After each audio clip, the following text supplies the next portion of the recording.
الحمد لله الذي أنشأ خلقه وبرى وقسم أحوال عباده غنى وفقرا وأنزل الماء وشق أسباب الثرى.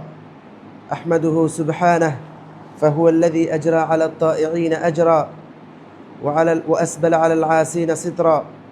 وسبحان الذي يعلم ما فوق السماء وما تحت الثرى ولا يغيب عن علمه دبيب النمل في الليل إذا سرى. سبحت له السماوات وأملاكها وسبحت له النجوم وأفلاكها وسبحت له الأنهار وأسماكها وسبحت له الأرض وسكانها وسبحت له البهار وحيتانها وإن من شيء إلا يسبح بحمده ولكن لا تفقهون تسبيحهم. فأشهد أن لا إله إلا الله وحده لا شريك له جل عن الشبيه والمثيل والكفر والند والنظير. وأشهد أن محمدًا عبده ورسوله وصفيه وخليله وخيرته من خلقه وأمينه على وحيه. أرسله ربه رحمة للعالمين وحجة على العباد أجمعين. فهدى الله تعالى به من الضلالة وبصر به من الجهالة وكثر به بعد القلة وأغنى به بعد العيلة. فصلوات الله وسلامه عليه وعلى آله الطيبين وأصحابه الغر الميامين ما ذكره الذاكرون الأبرار وما تعاقب الليل والنهار. ونسأل الله سبحانه وتعالى بالسداد والتوفيق. يقول الله سبحانه وتعالى: يا أيها الذين آمنوا اتقوا الله حق تقاته ولا تموتن إلا وأنتم مسلمون. ويقول عز من قائل: يا أيها الناس اتقوا ربكم الذي خلقكم من نفس واحدة وخلق منها زوجها وبث منهما رجالا كثيرا ونساء واتقوا الله الذي تساءلون به والأرحام إن الله كان عليكم رقيبا. يقول الله سبحانه وتعالى: يا أيها الذين آمنوا اتقوا الله وقولوا قولا سديدا يصلح لكم أعمالكم ويغفر لكم ذنوبكم ومن يطع الله ورسوله فقد فاز فوزا عظيما. أما بعد فإن خير الحديث كتاب الله وأحسن الهدي هدي محمد صلى الله عليه وسلم وشر الأمور محدثاتها وكل محدثة بدعة وكل بدعة ضلالة وكل ضلالة في النار أو كما قال عليه الصلاة والسلام. معشر الحاضرين، أوصيكم ونفسي بتقوى الله، فإن تقوى الله سبحانه وتعالى هي الزاد ليوم المعاد. وتزودوا فإن خير الزاد التقوى واتقوني يا أولي الألباب। সম্মানিত উপস্থিতি, মুসল্লিয়ান কিরাম, দারুত তাওহীদ আল মাদানিয়া মাদ্রাসার প্রিয় ছাত্রছাত্রী এবং শিক্ষকবৃন্দ, আমরা মহান মনিবের দরবারে শুকরিয়া আদায় করি যে রব্বুল ইজ্জত ওয়াল জালাল মেহেরবানি করে আমাদেরকে জুমার সালাত আদায়ের উদ্দেশ্যে একত্রিত হওয়ার তৌফিক দিয়েছেন। আমরা সকলেই কালিমাতুশ শুকর আদায় করি আলহামদুলিল্লাহ। দুরুদ সালাম পেশ করি মানবতার মুক্তির দূত মুহাম্মদুর রাসূলুল্লাহ সাল্লাল্লাহু আলাইহি ওয়াসাল্লামের প্রতি, যাকে আল্লাহ সুবহানাহু ওয়া তাআলা মানবতার হেদায়েতের জন্য পৃথিবীতে প্রেরণ করেছেন। আমরা সকলেই তার উপর দরুদ সালাম বর্ষণ করি, বলি আল্লাহুম্মা সাল্লি ওয়া সাল্লিম ওয়া বারিক আলাইহি। সম্মানিত উপস্থিতি, আল্লাহ সুবহানাহু ওয়া তাআলা কুরআনুল কারীমের মধ্যে বলছেন, আল্লাহুল্লাযী খালাকাকুম মিন দি'ফ। আল্লাহ হচ্ছেন তিনি যিনি তোমাদেরকে দুর্বল করে সৃষ্টি করেছেন। সুম্মা জাআলা মিন বা'দি দি'ফিন কুওয়া।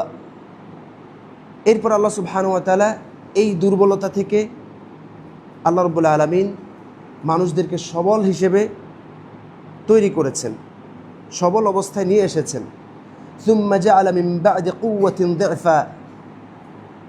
আবার আল্লাহ সুবহানাহু ওয়া তাআলা এই সবলতা থেকে মানুষদেরকে পুনরায় দুর্বলতায় নিয়ে যাবেন।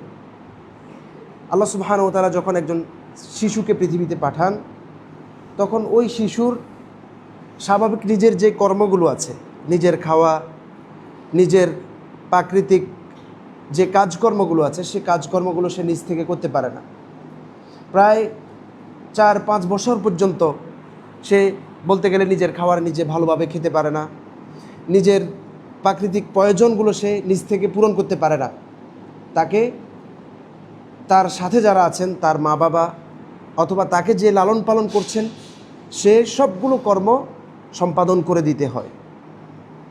একটা সময় সে সবল হয়, যখন সবলতায় তিনি পরিবর্তিত হন দুর্বল থেকে, তখন তিনি মনে করেন পৃথিবীর সব কিছুর চাবিকাঠি তার কাছে চলে এসেছে।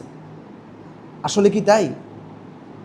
একজন মানুষ যখন দুর্বলতা থেকে সবলতায় চলে আসেন, তখন তিনি পৃথিবীটাকে তিনি মনে করেন যে সব কিছুকেই তিনি নিয়ন্ত্রণ করতে পারেন। আদতে বস্তুত তিনি পৃথিবীর কোনো কিছুকেই নিয়ন্ত্রণ করতে পারেন না। তিনি তার একটু ক্ষমতাকে প্রয়োগ করে তিনি মানুষকে হত্যা করেন, দুর্নীতি করেন, রাহাজানি করেন, আল্লাহ রাব্বুল আলামিনের সাথে শত্রুতামি করেন, এবং তিনি পৃথিবীতে যত ধরনের অন্যায় আছে সমস্ত অন্যায় তিনি সম্পাদন করেন। বিশেষ করে যৌবন বয়স, যখন তিনি 15-16 বছর বয়সে উপনীত হয়, সেই 15-16 বছর থেকে শুরু করে তিনি 30-35 বছর বা 40 বছরের আগ পর্যন্ত তিনি যত ধরনের অপরাধ আছে সমস্ত অপরাধের সাথে নিজেকে জড়িয়ে ফেলেন। আমরা যদি বৈশ্বিক পরিস্থিতির দিকে খেয়াল করি, বিশেষ করে বাংলাদেশের পরিস্থিতির দিকে যদি খেয়াল করি, প্রত্যেকটা রাজনৈতিক দল ছাত্রদেরকে ব্যবহার করে, ছাত্রদের শক্তিকে ব্যবহার করে তারা তাদের ফায়দা লুটে যাচ্ছেন। ছাত্রদের তাদের মেধার যেই কমতি, সেই কমতিকে তারা ব্যবহার করেন। তাদের মেধা যেহেতু যথাযথভাবে তাদের মেধাটা এখনও বিকশিত হয় নাই, তাদের জ্ঞানটা পরিপূর্ণ হয় নাই, তাদের এই জ্ঞানকে ব্যবহার করে, তাদের এই জ্ঞানকে মিসগাইড করে, তাদেরকে ভুল দিকে পরিচালিত করে তাদেরকে তাদের রাজনৈতিক স্বার্থ হাসিলের জন্য ব্যবহার করে। ছাত্রদেরকে বিভিন্ন স্বার্থবাদী মানুষরা তাদের রাজনৈতিক স্বার্থ হাসিলের জন্য, তাদের অর্থনৈতিক স্বার্থ হাসিলের জন্য তারা বিভিন্নভাবে মিসগাইড করে, তাদেরকে সঠিক রাস্তা থেকে বিচ্যুত করে তাদেরকে তাদের স্বার্থে ব্যবহার করে। যেমন আমরা যদি দেখি বিগত আমলগুলোতে, বিগত বছরগুলোতে ইউনিভার্সিটির ছাত্রদেরকে ব্যবহার করে, স্কুল মাদ্রাসার ছাত্রদেরকে ব্যবহার করে একটা দল তারা তাদের স্বার্থ হাসিল করেছে। বিভিন্নভাবে যখন তাদের অপকর্মগুলো মানুষের চোখের সামনে চলে আসে, তখন তারা ছাত্রদেরকে লেলিয়ে দিয়ে অপর পক্ষকে তারা দুর্বল করে রেখেছে। ছাত্রদের হাতে মদ, ছাত্রদের হাতে ইয়াবা, ছাত্রদের হাতে গাঁজা, ছাত্রদের হাতে অস্ত্র, ছাত্রদের হাতে চাপাতি থেকে শুরু করে এমন কোনো বিষয় নেই, মারাত্মক বিষয় নেই যেগুলো ছাত্রদের হাতে উঠিয়ে দেয়নি। কি কারণে? তাদের স্বার্থ হাসিল করার জন্য। আর কেন বা ছাত্ররা এই সময়গুলোতে এভাবে মিসগাইড হয়, এভাবে তারা ভুল পথে এগিয়ে যায়? কারণ তাদের মেধাশক্তি কম, তাদের জ্ঞান কম। তাদের এই জ্ঞানকে, তাদের এই আবেগকে কাজে লাগিয়ে একটা পক্ষ তাদের স্বার্থ হাসিল করে। হ্যাঁ, তাদেরকে দুনিয়াবি কিছু চাকচিক্য, কিছু সৌন্দর্য তাদেরকে দেখায়, তাদেরকে হয়তো তাদেরকে নারীর লোভ দেখায়, যে একটা প্রত্যেকটা মানুষের কিছু প্রত্যেকটা মানুষকে আল্লাহ রাব্বুল আলামিন কিছু সিফাতগত বৈশিষ্ট্য দিয়েছেন। মানুষের স্বভাবজাত কিছু বৈশিষ্ট্য আল্লাহ সুবহানাহু ওয়া তাআলা দিয়েছেন। যেমন মানুষের টাকার প্রয়োজন হয়, তেমনিভাবে মানুষের খাবারের প্রয়োজন হয়, তেমনিভাবে মানুষের বিবাহের প্রয়োজন হয়। এই ছাত্রদেরকে তারা কিছু অর্থনৈতিক ক্রাইসিস থেকে বাঁচার জন্য কিছু টাকা তাদের হাতে তুলে দেয়। অর্থনৈতিক ক্রাইসিস থেকে বাঁচার জন্য তাদেরকে বিভিন্নভাবে তাদেরকে সাপোর্ট করে। আর এই সাপোর্ট করার কারণে ওই ছাত্রটা তার প্রতি দুর্বল হয়ে তার পক্ষে কাজ করে। অপর পক্ষকে, তাদের বিরোধী পক্ষকে সে অস্ত্র দিয়ে, চাপাতি দিয়ে, কুঠাল দিয়ে আঘাত করতে সে দ্বিধা করে না। তেমনিভাবে তাদেরকে বিভিন্নভাবে নারীর লোভ দেখিয়ে তাদেরকে এই ধরনের অপকর্মগুলোতে তাদেরকে নিযুক্ত করে ফেলছে।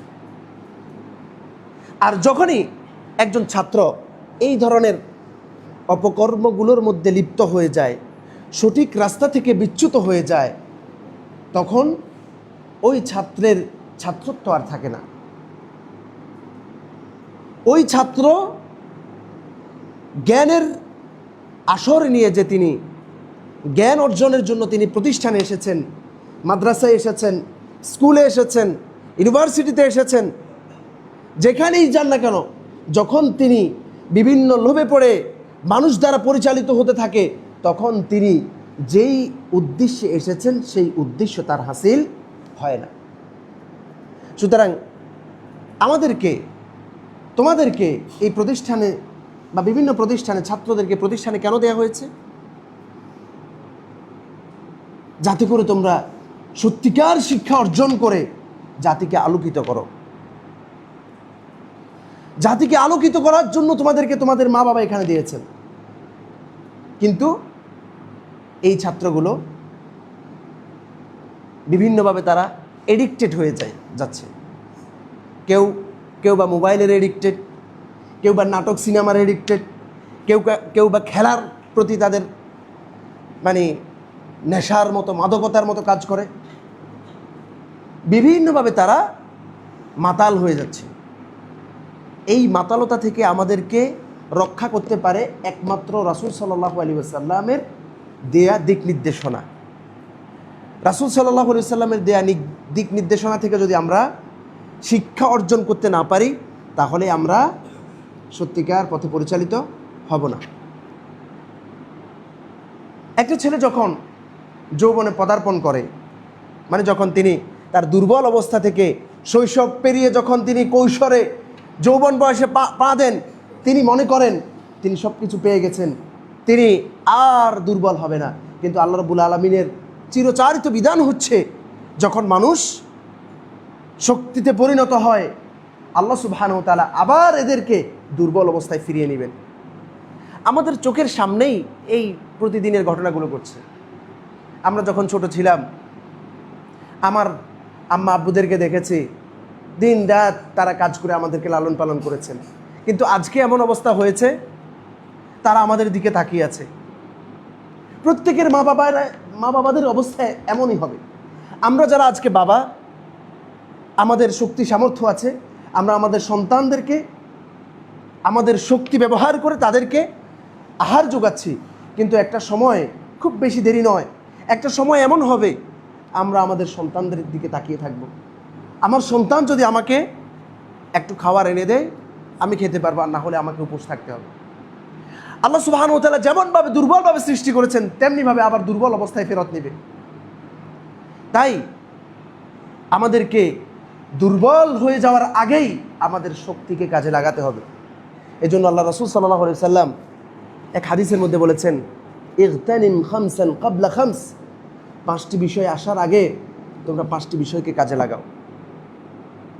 শাবাবাক ক্বাবলা হারামাক, তোমার যৌবনকে কাজে লাগাও বৃদ্ধ হওয়ার আগে। বৃদ্ধ হওয়ার আগে যৌবনকে কাজে লাগাও। কি কাজে লাগাবে? মারামারি, রাহাজানি, খুন খারাপি ইত্যাদি যত অপরাধ আছে সমস্ত অপরাধী কাজে লাগাবে? নাকি তিনি তার জীবনকে, যৌবনকে এমনভাবে সাজাবে যার কারণে পুরো সমাজটা আলোকিত হবে? আমরা কি চাই না সাহাবায়ে কেরাম যেভাবে পৃথিবীকে আলোকিত করেছেন সেভাবে আলোকিত করতে? আমরা কি কেউ চাই না? কথা বলতে হবে, আমরা কি চাই না? মুআয ইবনে জাবাল রাদিয়াল্লাহু তাআলা মাত্র 30 বছর বয়সে তিনি গভর্নর হয়েছিলেন ইয়েমেনের। মুহাম্মদ ইবনে কাসিম, হয়তো অনেকেই তোমরা নাম শুনেছ। মুহাম্মদ ইবনে কাসিম রাহিমাহুল্লাহ, তিনি মাত্র 17 বছর বয়সে ভারতীয় উপমহাদেশে এসে ভারতীয় উপমহাদেশের যেই জালেম বাদশারা ছিল, জালেম রাজারা ছিল, সেই রাজাদেরকে পরাজিত করে ইসলামের পতাকা এখানে উড্ডীন করেছে। কত বছর বয়সে? 17 বছর বয়সে। কিন্তু আমাদের বয়স চলে যাচ্ছে, আমরা নিজেদের যৌবনকে কাজে না লাগিয়ে আমরা পড়ে আছি এখনও সেই সেকেলে অবস্থায়। দিন যাচ্ছে, রাত পোহাচ্ছে, আমাদের কোনো খোঁজ খবর নেই। প্রিয় ছাত্র ভাইয়েরা, তাই আমরা আমাদের যৌবনটাকে এমনভাবে কাজে লাগাতে হবে যেই যৌবনটা আমার পরবর্তী আমার বৃদ্ধ সময়টা একবারে আমার দ্বারা মানুষ আলোকিত হয়। এজন্য কবি কাজী নজরুল ইসলাম বলেছেন, এমন জীবন তুমি করিও গঠন, মরিয়া হাসিবে তুমি কাঁদিবে ভুবন। এমন জীবন তুমি গঠন করবে, তোমার মৃত্যুর পরবর্তীতে তোমার জন্য মানুষ আহাজারি করবে, কান্না করবে, তোমার হারানোতে মানুষ দুঃখ করবে, কষ্ট করবে, আর তুমি জীবন সুন্দর করার কারণে আখিরাতে গিয়ে আল্লাহ রাব্বুল আলামিনের জান্নাতে গিয়ে তুমি সুন্দর জীবন কাটাবে। সেরকম একজন আলেম আমাদের দেশে, নাম না বললে নয়, ডক্টর আব্দুল্লাহ জাহাঙ্গীর রাহিমাহুল্লাহ।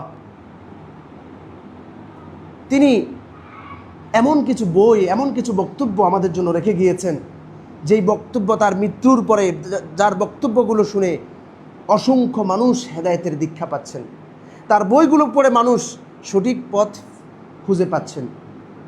আমরা কি চাই না আব্দুল্লাহ জাহাঙ্গীরের মতো হতে? আমরা কি চাই না ডক্টর জাকির নায়েকের মতো হতে? আমরা কি চাই না মোহাম্মদ বিন কাসিমের মতো হতে? আমরা কি চাই না মুআদ ইবনে জাবাল রাদিয়াল্লাহু তাআলার মতো হতে? সাদ ইবনে মুআদ রাদিয়াল্লাহু তাআলার মতো হতে, যিনি মাত্র অল্প বয়সে যিনি মারা গিয়েছেন। আল্লাহ রাসূল সাল্লাল্লাহু আলাইহি ওয়াসাল্লাম তার ব্যাপারে বলেছেন, ইহতাজ্জা লাহু আরশুর রহমান আলা মাউত সাদ ইবনে মুআদ। সাদ ইবনে মুআদের মৃত্যুতে আল্লাহ সুবহানাহু ওয়া তাআলার আরশ কেঁপে উঠেছিল। আর আমরা যদি মারা যাই, যদি এমন হয় ফামা বাকাত আলাইহিমুস সামা, তার জন্য আকাশগুলো কান্না করে নাই, আরশ কেঁপে উঠে তো দূরের কথা, আকাশগুলো কান্না করে না, আকাশের দরজা তাদের জন্য খোলা হয় নাই। আমরা কি এমন জীবন গঠন করতে চাই যে আমাদের জন্য আকাশের দরজাগুলো খোলা না হোক? আমরা এমন জীবন গঠন করতে হবে যে আল্লাহর ফেরেশতারা আমাদের মৃত্যুর পরে যাতে করে আমাদেরকে ইস্তেকবাল করার জন্য, গ্রহণ করার জন্য, স্বাগতম জানানোর জন্য দলে দলে ছুটে আসবে আর বলতে থাকবে, মান হাদা, এই ব্যক্তিকে, মান হাদিহির রাইহাতুত তাইয়্যিবা, এই সুঘ্রাণ কোত্থেকে আসছে? এই সুঘ্রাণ নেওয়ার জন্য দলে দলে আল্লাহর ফেরেশতারা ছুটে আসবে আর বলতে থাকবে, এই ব্যক্তিকে, এই ব্যক্তির কি এমন আমল যার কারণে এরকম ঘ্রাণ ছড়িয়ে পড়ছে? এমন জীবন আমাদেরকে গঠন করতে হবে। প্রিয় ছাত্র ভাইয়েরা, যদি আমরা এমন জীবন গড়তে না পারি, এমন জীবন গঠন করার চেষ্টা না করি, তাহলে আমাদের বৃদ্ধ বয়স এমন হবে, মানে আমি মারা গেলে মানুষ হাসবে, যাক আল্লাহর রহমত, একজন থেকে, একজন দুষ্কৃতিকারী থেকে আমি মুক্ত হলাম, একজন অন্যায়কারী থেকে, একজন জালেম থেকে আমরা মুক্ত হলাম। যেমনটা আমাদের দেশের বিগত সরকার যখন দেশ থেকে পালিয়েছে, তখন আমাদের দেশের মানুষ খুশিতে রাস্তায় নেমে পড়েছে, আনন্দ উল্লাস করেছে, প্রত্যেকটা মানুষ খুশি হয়েছে তার পালিয়ে যাওয়াতে। কেন? তিনি এমন জীবন গঠন করেছেন, মানুষ তার মৃত্যু অথবা পালিয়ে যাওয়া অথবা তার অধপতনের সর্বনিকৃষ্ট অবস্থা মানুষ দেখতে চেয়েছে। আমরা এমন জীবন কেউ গঠন করতে চাই না। আমরা এমন জীবন গঠন করতে চাই যে জীবন আমাদেরকে আলোকিত করবে, আমাদের সমাজকেও আলোকিত করবে। আল্লাহ সুবহানাহু ওয়া তাআলা আমাদেরকে সে জীবন গঠন করার তৌফিক দান করুন। সম্মানিত মুসলিয়ানে কেরাম, বর্তমান যে সময়, এই সময়টা ফিতনাময় সময়। আল্লাহ রাসূল সাল্লাল্লাহু আলাইহি ওয়াসাল্লাম এই সময়গুলোর ব্যাপারে কোরআনুল কারীম, রাসূল সাল্লাল্লাহু আলাইহি ওয়াসাল্লামের হাদিসগুলোর মধ্যে অসংখ্য অসংখ্য বক্তব্য উপস্থাপন করেছেন। সহিহ মুসলিমের এক হাদিসের মধ্যে রাসূলুল্লাহ সাল্লাল্লাহু আলাইহি ওয়াসাল্লাম বলছেন, ইন্নাহু লাম ইয়াকুন নাবিয়্যুন ক্বাবলি ইল্লা কানা হাক্কান আলাইহি আন ইয়াদুল্লা উম্মাতাহু আলা খাইরিন মা ইয়ালামুহু। ইতিপূর্বে কোনো নবী বিগত হয়নি, এমন কোনো নবী আসেননি যারা তার উম্মতকে তিনি যে বিষয়গুলো কল্যাণকর জানেন, সে কল্যাণকর বিষয়গুলোর রাস্তা তাদেরকে দেখিয়ে দেয়। আম্বিয়া আলাইহিস সালামরা, তারা পৃথিবীতে যে কল্যাণ আছে, সমস্ত কল্যাণের রাস্তাগুলো তার উম্মতদেরকে দেখিয়ে গিয়েছেন, তার কওমকে দেখিয়ে গিয়েছেন। তার কওম যারা গ্রহণ করেছে তারা আলোকিত হয়েছে, যারা গ্রহণ করেনি তারা আলোকিত হতে পারেনি। ওয়ায়ুনযিরুহুম শাররান মা ইয়ালামুহু লাহুম, এবং তাদেরকে সতর্ক করেছেন যেই বিষয়গুলোর মধ্যে অকল্যাণ আছে, যে বিষয়গুলোর মধ্যে খারাপ আছে, খারাপে যত বিষয় আছে সমস্ত বিষয়গুলো ইতিপূর্বে যত নবী রাসূলরা এসেছে সমস্ত নবী রাসূলরা তাদেরকে সতর্ক করেছে। ওয়া ইন্না উম্মাতাকুম হাদিহি জুইলা আফিয়াতাহা ফি আউয়ালিহা, আমার এই উম্মতের প্রথম যারা আছেন তাদের প্রথম যুগের যে আমার উম্মতের প্রথম যুগের মানুষরা আছেন তাদেরকে ফিতনা থেকে মুক্ত রাখা হয়েছে। আল্লাহ রাসূল সাল্লাল্লাহু আলাইহি ওয়াসাল্লামের সাহাবায়ে কিরামরা ফিতনা থেকে মুক্ত ছিলেন। কেমন মুক্ত ছিলেন? রাসূল সাল্লাল্লাহু আলাইহি ওয়াসাল্লাম বলছেন, খায়রুল কুরুনি কারনি সুম্মা আল্লাযীনা ইয়ালুনাহুম সুম্মা আল্লাযীনা ইয়ালুনাহুম, সর্বশ্রেষ্ঠ যুগ আমার যুগ। পৃথিবীতে এত উত্তম যুগ, এত চমৎকার যুগ, এত ভালোবাসাময়, এত মানুষের প্রতি মানুষের দয়াময় যুগ পৃথিবীতে আর কখনো আসবে না। সুম্মা আল্লাযীনা ইয়ালুনাহুম, এরপরে তাদের পরবর্তী যুগ, তাদের পরবর্তী যুগ।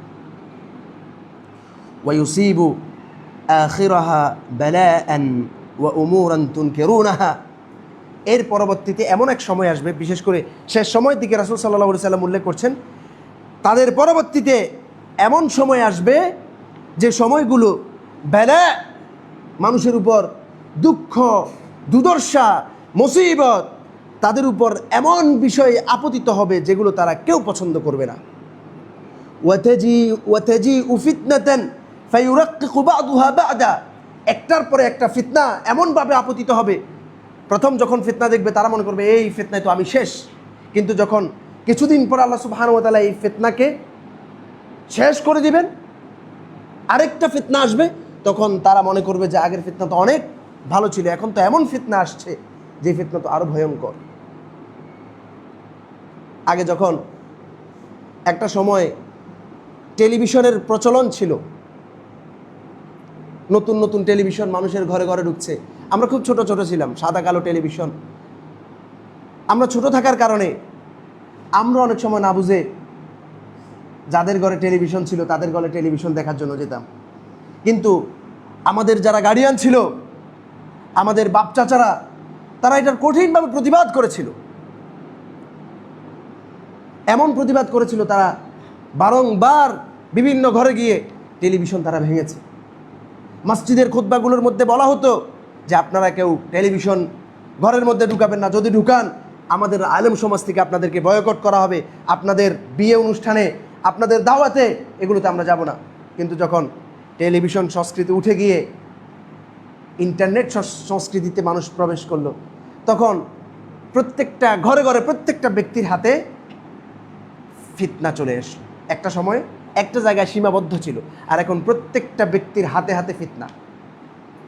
টেলিভিশনের ফিতনাটা তখন অনেক বড় করে দেখেছিল, কিন্তু এই ফিতনা যখন চলে গিয়েছে, বেশিরভাগ বিলুপ্ত হওয়ার পথে টেলিভিশন, আর এই জায়গাটা দখল করেছে মোবাইল।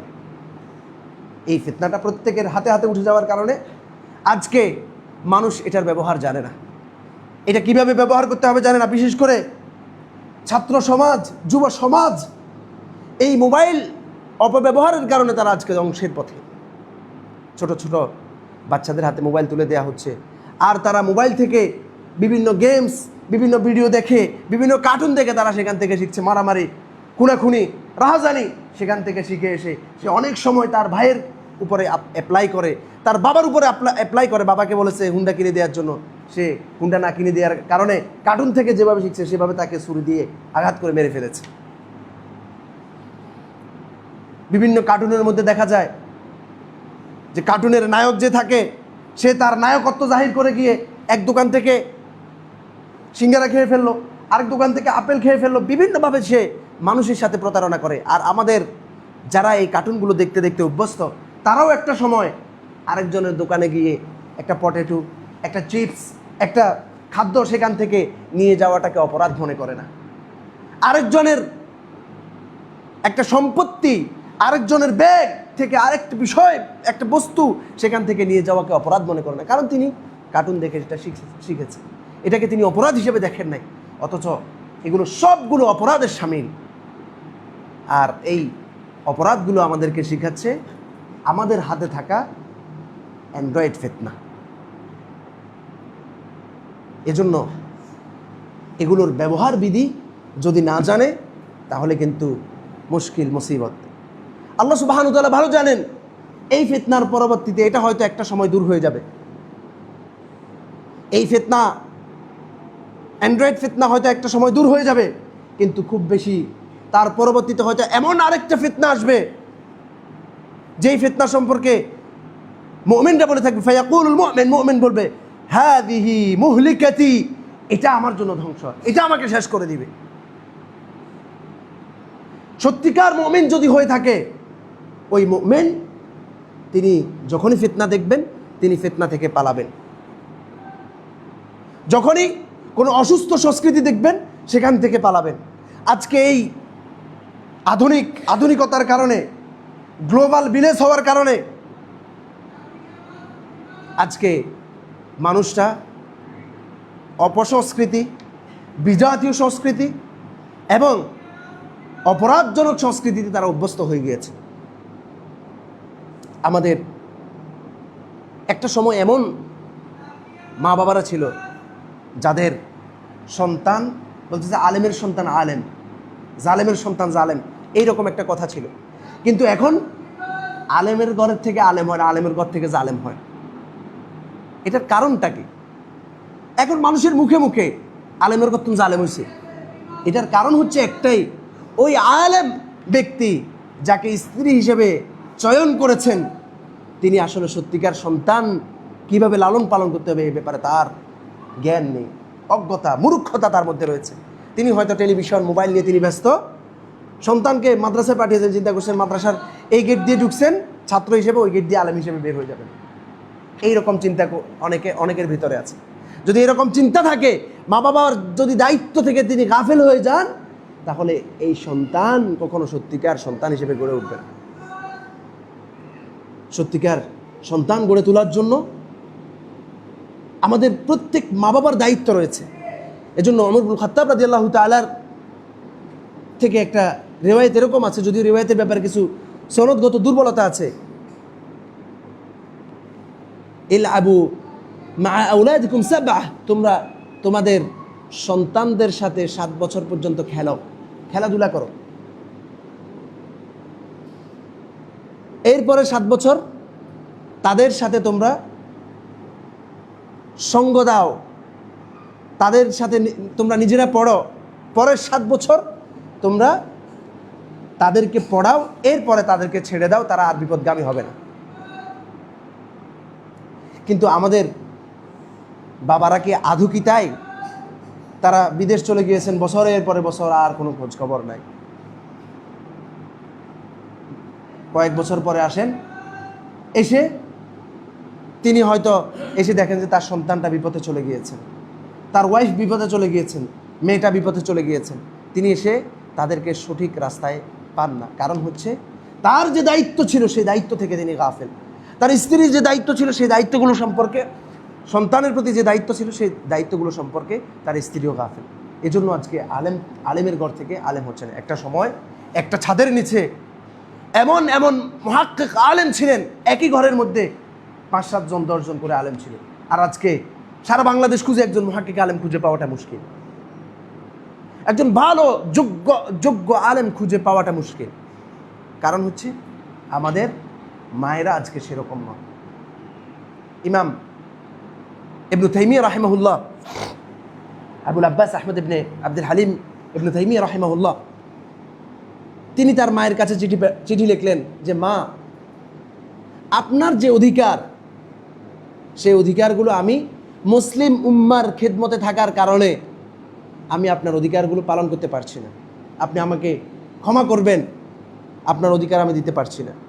তখন মা চিঠি লিখলো, লা তাযুন্নায়ান্না ইয়া ওয়ালাদি, হে আমার সন্তান, তুমি এই ধারণা করো না আমার খেদমতগুলোর জন্য, আমার নিকটবর্তী থাকার জন্য আল্লাহ সুবহানাহু ওয়া তাআলার কাঠগড়ায় আমি দাঁড় করাবো, এই ধারণা তুমি করো না। তবে আমি তোমাকে আল্লাহ রাব্বুল আলামিনের কাঠগড়ায় দাঁড় করাবো যদি তোমাকে আমি যেই উদ্দেশ্যে প্রেরণ করেছি মুসলিম উম্মার খেদমতের জন্য, মুসলিম দ্বীনকে বুলন্দ করার জন্য তোমাকে আমি পাঠিয়েছি, এই জায়গায় যদি তুমি একটু কমতি করো, আমি আল্লাহ রাব্বুল আলামিনের কাঠগড়ায় তোমাকে দাঁড় করাবো। তখন আমি চিনব না কে আমার সন্তান। ইমাম আহমদ ইবনে হাম্বল রাহিমাহুল্লাহ তিনি বলছেন, আমি যখন খুব ছোট ছিলাম, ইয়েতিম, আমার মা আমাকে বাগদাদের বরফ পড়া রাত্রিতে ফজরের আগে কাঁথায় মুড়ি দিয়ে, চাদরে মুড়ি দিয়ে আমার আম্মু আমাকে মসজিদে দিয়ে আসতেন। আবার মসজিদ থেকে ক্লাস যখন শেষ হতো তখন আবার আমাকে নিয়ে আসতেন। এভাবে করে একজন মায়ের দায়িত্ব হচ্ছে সন্তানগুলোকে তারবিয়া দেয়া। কিন্তু আজকে দুঃখের সাথে বলতে হয় যে ক্লাস 8-9-এ পড়ুয়া ছাত্র ছাত্রীরা সলাতের পদ্ধতি জানে না, সলাতের তাশাহুদ জানে না, সলাতের দোয়া জানে না, সলাত দোয়াউল মাসুরা জানে না, সলাত দোয়াউল ইফতিতাহ জানে না। এর থেকে বড় দুঃখ, এর থেকে বড় কষ্টের আর কোনো কারণ হতে পারে না। আল্লাহ সুবহানাহু ওয়া তাআলা আমাদেরকে সত্যিকারভাবে এই বিষয়গুলো জানার, বুঝার তৌফিক দান করুন। প্রিয় ছাত্র ভাইয়েরা, আমরা যে সময়ে দিন যাপন করছি এই সময়টা হচ্ছে ফিতনাময় সময়। বলতে গেলে কিয়ামতের যে আলামতগুলো রাসূল সাল্লাল্লাহু আলাইহি সাল্লাম বর্ণনা করেছেন, আলামাতুস সুগরা, আলামাতুল কুবরা, বড় আলামত, ছোট আলামত। আলামাতুস সুগরা যে কারণগুলো রাসূল সাল্লাল্লাহু আলাইহি সাল্লাম বর্ণনা করেছেন, ছোট আলামতগুলো বেশিরভাগ আলামত সংগঠিত হয়েছে, চলমান অবস্থায় আছে। তার মধ্যে একটা আলামত হচ্ছে ইন্না মিন আলামাতিস সাআহ আন তুরফা আল ইলম। একটা কিয়ামতের আলামত হচ্ছে জ্ঞান উঠে যাওয়া। কোন জ্ঞান উঠে যাবে? আজকে মানুষ এমন আধুনিকতায় এমন পর্যায়ে পৌঁছেছে যে মানুষ চাঁদে বাড়ি করার চিন্তা করতেছে, মঙ্গল গ্রহে যাওয়ার চিন্তা করতেছে, মঙ্গল গ্রহে যান পাঠাচ্ছে। এই জ্ঞান নাকি রাসূল সাল্লাল্লাহু আলাইহি ওয়াসাল্লাম যে জ্ঞান অর্জন করে সিদরাতুল মুনতাহা পর্যন্ত গিয়েছেন, সেই জ্ঞান থেকে মানুষ সিদরাতুল মুনতাহার জ্ঞান ছেড়ে দিয়ে মানুষ এখন চাঁদে যাওয়ার, তার থেকে হাজার হাজার কোটি কোটি মাইল নিচের জ্ঞানের জন্য মানুষ আজকে পড়ে আছে। মনে করে যে তারা অত্যাধুনিক হচ্ছে, অথচ এমন জ্ঞান আমাদেরকে, যেই জ্ঞান আরশে আযীমের সাথে সম্পর্কিত, সেই জ্ঞান থেকে আমাদেরকে দূরে ঠেলে দিয়ে আমাদেরকে চাঁদের, যেটা পৃথিবী থেকে অল্প কিছু দূরে, সেই চাঁদের জ্ঞান আমাদেরকে শিক্ষা দেওয়া হচ্ছে। প্রিয় ভাইয়েরা, জ্ঞান পৃথিবী থেকে উঠে যাচ্ছে। আর এই জ্ঞান যখন উঠে যাবে তখন একদল লোক জ্ঞান ধরে রাখার জন্য চেষ্টা করবেন, কিন্তু তাদের এই চেষ্টাটা বলতে গেলে ব্যর্থ চেষ্টা হিসেবে পরিগণিত হবে। রাসূলুল্লাহ সাল্লাল্লাহু আলাইহি ওয়াসাল্লাম বলছেন, যাকা আওয়ান যিহাবুল ইলম, এটা এমন এক সময় যে সময় জ্ঞান চলে যাবে।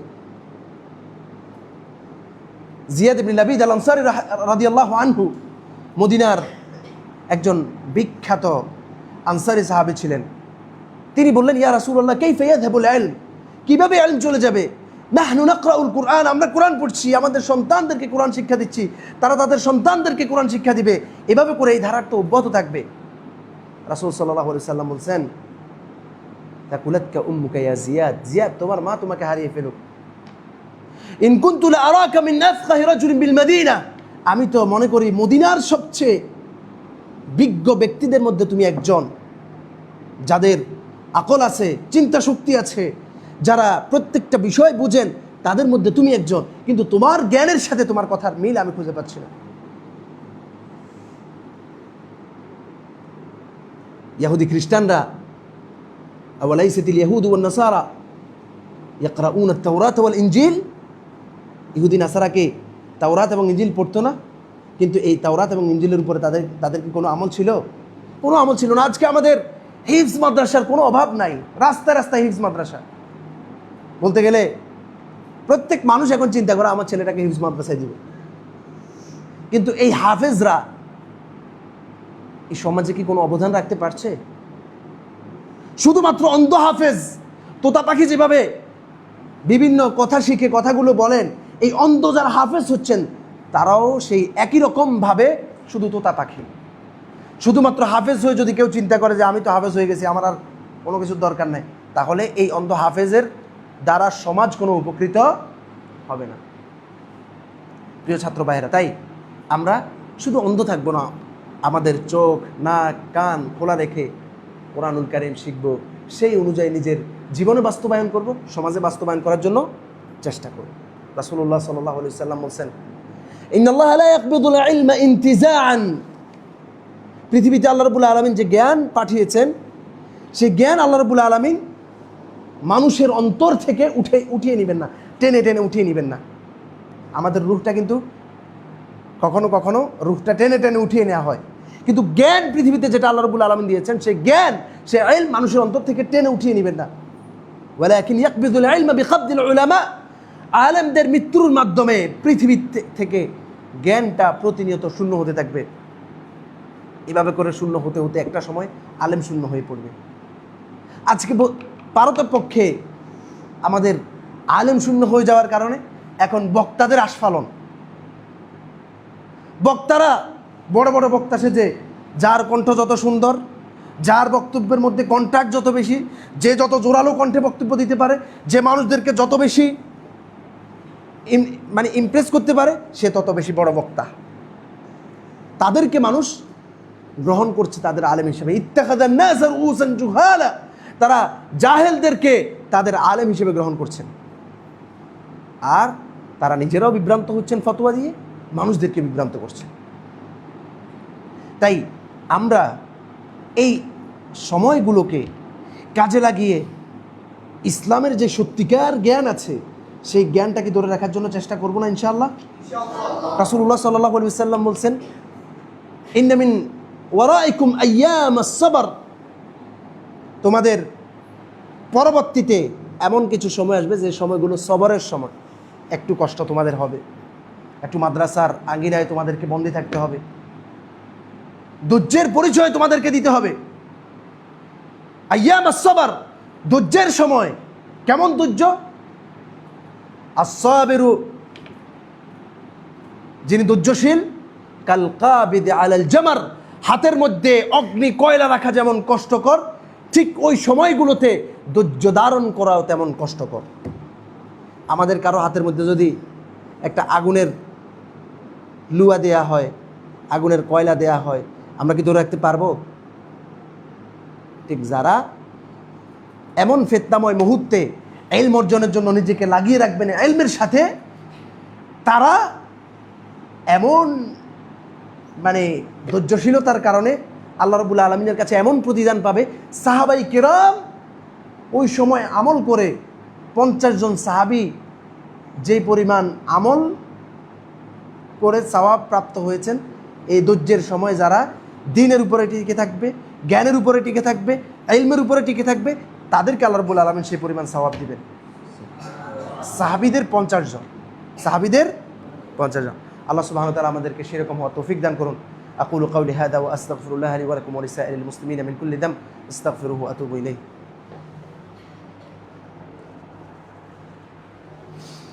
আলহামদুলিল্লাহ, আলহামদুলিল্লাহ আলা ইহসানিহি ওয়া শুকরু লাহু আলা তাওফীকিহি ওয়া ইমতিনানিহি ওয়া আলা আলিহি ওয়া ইখওয়ানিহি ওয়া মান সারা আলা নাহজিহি ওয়া ইক্তাফা আথরাহু واستنى بسنته إلى يوم الدين. اللهم صل على محمد وعلى آل محمد كما صليت على إبراهيم وعلى آل إبراهيم إنك حميد مجيد.